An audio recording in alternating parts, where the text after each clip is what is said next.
গ্রামের একজন মানুষের গল্প। এক গ্রামে ছিল এক সাধারণ মানুষ, যার নাম ছিল রমেশ।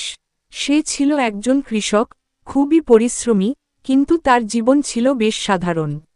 রমেশের ছোট্ট পরিবার ছিল, বাবা মা এবং একটি ছোট বোন। তার গ্রামের বাড়ি ছিল প্রকৃতির সান্নিধ্যে, যেখানে সবুজ ক্ষেতের মাঝে ছোট ছোট বাড়ি ছড়িয়ে ছিটিয়ে ছিল। এই গ্রামে রমেশ একমাত্র ছিল যাকে কখনোই তার খামারি জীবনের প্রতি বিরক্তি প্রকাশ করতে দেখা যেত না।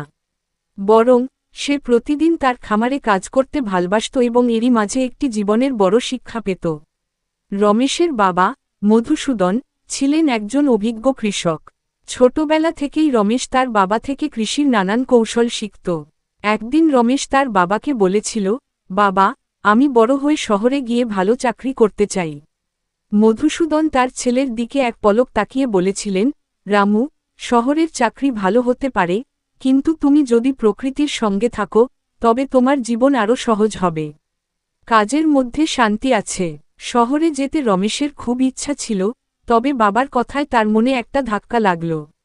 তবুও সে সিদ্ধান্ত নিল, কিছুদিন গ্রামের কাজের পরে শহরে যাবে। কিন্তু পরবর্তীতে যা ঘটল, তাতে তার পুরো জীবনটাই বদলে গেল।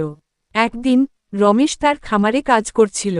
অঝোরে বৃষ্টি পড়ছিল, কিন্তু রমেশ কাজ থামাল না।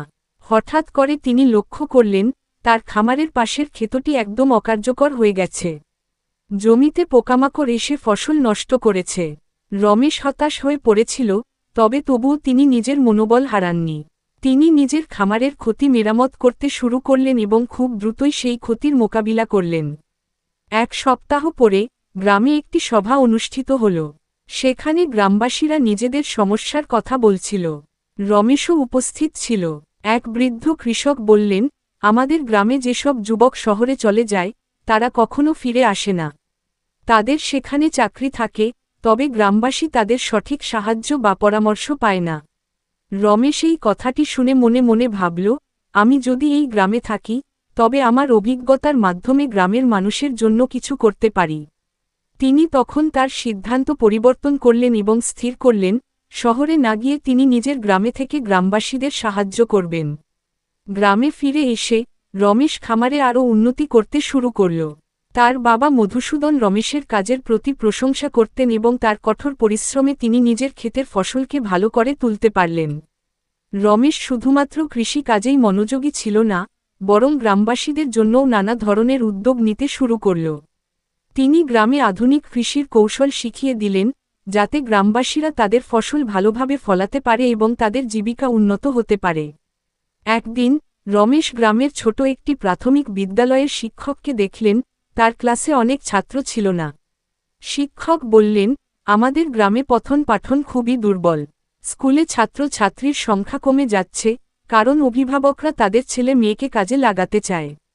রমেশ তখন স্থির করলেন, স্কুলের জন্য তিনি কিছু করবেন। তিনি গ্রামবাসীদের কাছে অর্থ সংগ্রহ করতে শুরু করলেন এবং সেই অর্থ দিয়ে তিনি স্কুলের জন্য নতুন একটি ভবন তৈরি করলেন।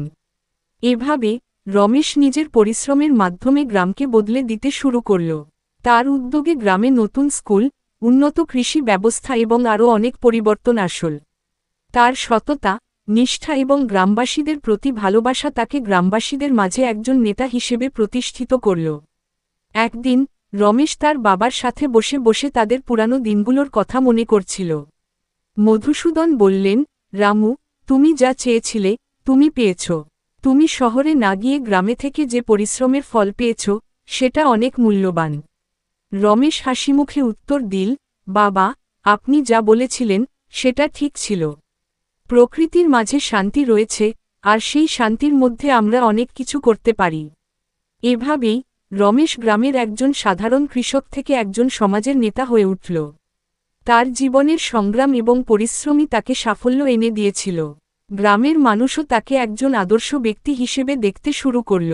রমেশ জানত, প্রকৃতি এবং নিজের জীবনের প্রতি ভালোবাসা ও শ্রদ্ধা থাকলে যে কোনো কঠিন পথ অতিক্রম করা সম্ভব। এটাই ছিল রমেশের গল্প, একজন গ্রাম্য মানুষের সংগ্রামী জীবন, যা শিখিয়েছে পরিশ্রম, সততা এবং আত্মবিশ্বাসের মূল্য।